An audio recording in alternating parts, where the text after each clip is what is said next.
We have a little bit of recruiting intel to react to here. I believe Jamie Shaw came out with an update on Maxime Meyer. Maxime Meyer, the fringe top 100 four-star skilled big man that Michigan State had started recruiting in the last month or so. Maxime Meyer was set to visit Michigan State this weekend, except it has now been postponed. Instead, he has added a visit to Duke. Interesting. So for those scorekeepers at home, not going to Michigan State so quickly. Instead, let me go to Duke. If there weren't other context clues involved, I would probably come on this video laughing and insinuate that John Shire stuffed y'all in a locker for a player that isn't even all that good. But for a couple reasons, I have a different reaction. Number one, can't really believe Maxime is going to Duke. Yeah. And number two, I think this means you're getting your five-star center.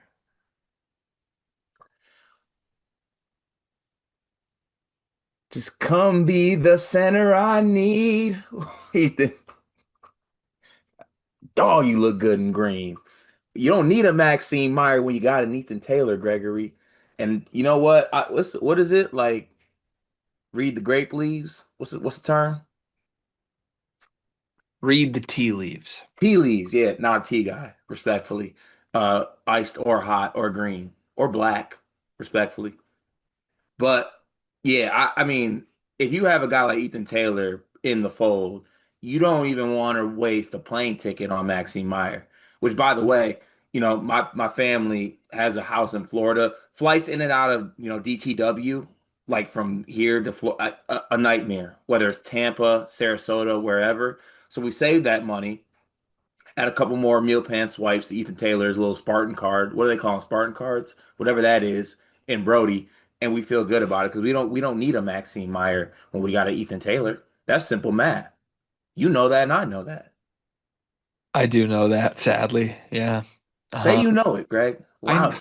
I know it. I know it. Sorry, Yeah. I've been honestly your Man I Need cover just has the musical wheels churning for me. I really want to flip that, but despite having five lines already written in my head, I'll hold off for the sake of our Michigan State viewership. Look, the only possible way to interpret this, I said this privately to our Discord too, and I'm not coming to you with any serious intel. Every now and then, sometimes we get tipped off to things that are going to happen. We don't ask for that info. We're not like working the beat trying to give recruiting news. There are a lot of great follows that you should follow that do that. And as far as I know, none of those people have said that this is imminent yet. Right? There's the Justin Thins of the world, there's the Jamie Shaws of the world, there's Joe Tiptons of the world. All of them seem to be implying that Michigan State is the leader, but no one is saying, hey, there's a decision coming just yet. Now, that could change by the time this video goes up. That could change in 3 seconds. I don't know.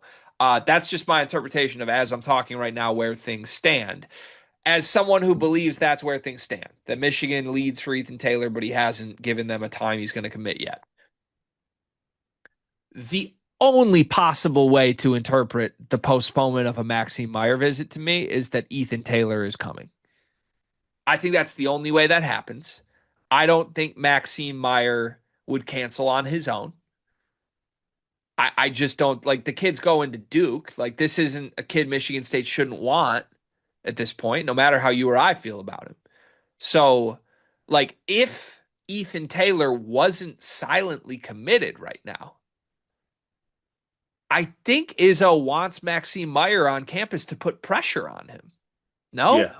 Like, hmm even you could have Maxime Meyer on campus without letting him commit and at least give the perception to Ethan Taylor, like, listen, we got some guys. You better take this spot if you want it. Like, we see that happen all the time. So for the fact that they don't even want to do that, to me, that's a pretty big indicator. I think Ethan Taylor has committed to Michigan State, and I don't think anyone knows it.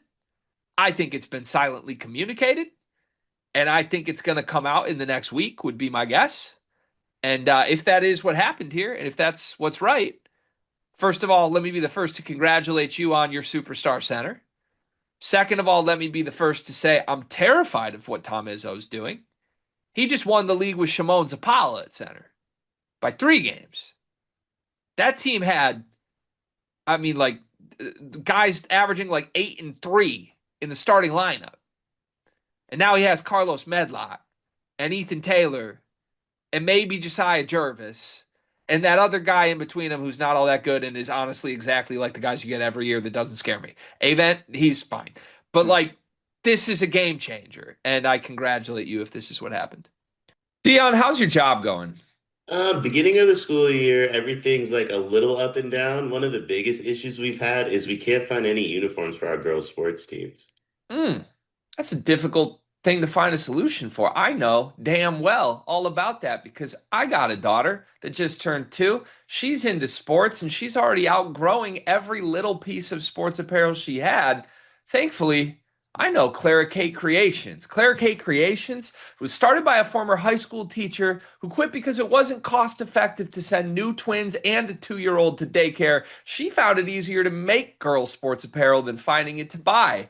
And I am so thankful that she exists because if we have an old shirt of Murph's that she's outgrown, we can send it in and she takes that piece of apparel that means something and upcycles it into an outfit that Murphy can now wear as she grows up.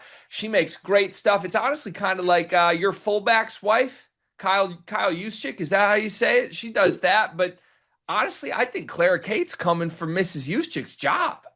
I love that. I'm a big Juice guy, love his wife, love Claire Kate even more than both of them, though. You can send in your own custom ideas and she will come up with a design. She's just the best. Look up Clara Kate Creations on social media, Facebook, Instagram, and more. Yeah, it'd be a massive pickup, just like in like it, I sometimes I'm dramatic when I talk about our center spot. I get that, I understand that, but it has been a long time since Michigan State to me has had a formidable center, and I think Ethan Taylor is a player that would change that. And also maybe my favorite nugget of this, and one that I don't think he'll mind if I bring this up on the pod. I was texting Sheehan, and he told me that his favorite thing about Ethan Taylor is every single tweet about him, he grows an inch. Like 5 weeks ago, he was 6'11", and then on yesterday's tweet he sent to me, he goes, "This is amazing. Ethan Taylor 7'1" now." Yeah, I think it ends at 7-2. That's where I Yeah. think it ends. Yeah, no, he's just good, man. He's gonna crush it. And like I feel like I've given proper flowers throughout Mm. this, but I do really want to step back and say the way y'all hosted him on that Midnight Madness visit was insane. You don't see that type of love being shown to one guy really anywhere. And to have him on that visit with his high school teammate Medlock, who's already committed, all these things, like it just, you lined it up perfectly. This was a 100 out of 100. You aced the test trying to get Ethan Taylor. I don't think this was an easy recruitment to win. And I do think it's, I don't know, like it's not done. It's not formally announced, but Mm. I think this is pretty clear you're getting him, and it's crazy to me. This means the center jokes are dead, doesn't it? Yeah, it does. And it's been, it's I think we had a really good run of it, man. Really. Yeah, I mean, starting when did it start? Marcus Bingham's year I think before so, Bingham, yeah. but it wasn't there a year you were playing Joey Hauser at the 5 half the time. That was during actually a little crossover with Marcus Bean because he was that bad at the five. It's basically Xavier Tillman left, and then I had roughly 6 years to make jokes about this. And then accumulating last year before it actually worked out, we were legit starting Sizemon Zapala and Carson Cooper was his backup. I'm just getting a little emotional, man. Mm. It was fun. It was fun. Can I say one last thing about this? Yeah. Just want to get it out there and very, very clear. I say a lot of things, complaining about how my program is operating.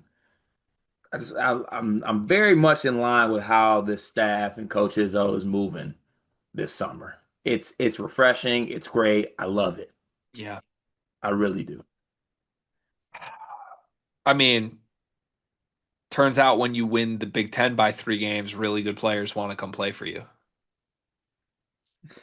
Or we're not even playing, it's not even chess or checkers. We're playing Mancala while y'all are playing checkers because we just wanted we did 6 years of bad center play just to clear the way for a center to come in with no competition whatsoever. It'll be a fun 4.5 months with Ethan Taylor. It really will be. Um, it will be. Things will be very good with him. I don't have any jokes, man. I got nothing. I got one actually. So who hosted him on the visit again? Who hosted him? Yeah, I'd assume you got like a couple of the vets hosting. So like, Oh, yeah. is this in regards to the Jervis and Gary Harris thing? No, what's that? Oh, like wasn't the staff telling Jervis that he was Gary Harris? Oh yeah, I heard that. Oh no, wait, who was hosting it? Was it Medlock? I don't know. I'm asking you. I'd assume like, I mean, didn't you send in the big dogs for this one? Like, Oh I would man, assume priority target Midnight Madness game day, like there's probably a big agenda, and I would think like you probably have Jeremy Fears and Cohen Carr hosting. So like we probably started at Brody Calf, ended up yep, at Kiss Nails in the afternoon. yeah. Like, can you give me the full agenda from the trip that got Ethan Taylor so excited to play with Cohen Carr? Listen, I don't want you to talk from outside of the list or the graphic when you can't even get in. For Ethan Taylor? Listen, you better prepare yourself because if we reach heights that we reach, I'll be painting my nails. My guy, Ethan Taylor would be the third biggest center on my team right now. We're okay there. Ethan's great. He's He amazing. might be the best though. He would be the best. He's amazing. Well, Merez. Let's breathe on Merez. Merez is great.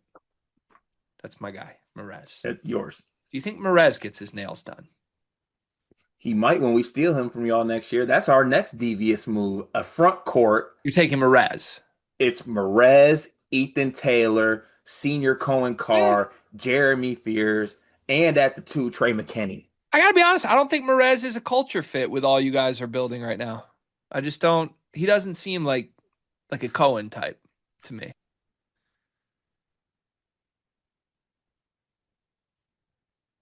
But Ethan Taylor's gonna be great. He's very good. Congrats to. He hasn't even committed. Why am I saying congrats? Because you're trying to reverse it right now. Is this reverse karma? I really am. I honestly just wanted you to get Maxime so badly. If he goes to Duke, that's crazy. Actually, last thing. I can't believe that the schools that are hosting him. By the way, I need to see something else. Someone send me something to like show me the vision because I just don't see it. Yeah. Send it to me too. CC me.